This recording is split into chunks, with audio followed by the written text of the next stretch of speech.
Kære Simon Lund, det kan jo ikke nægtes, at det er en lang rejse med jernbanen fra Halifax til Alberta. Men et sundt ung menneske på 20 år kan jo sagtens klare sig. En rigtig sovevogn er naturligvis at foretrække. Der findes, hvad vi kalder for turistsleeper.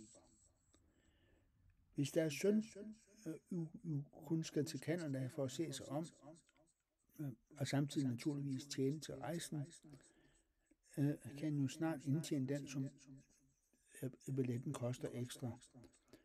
Og han er sikker på at befinde sig udmærket godt.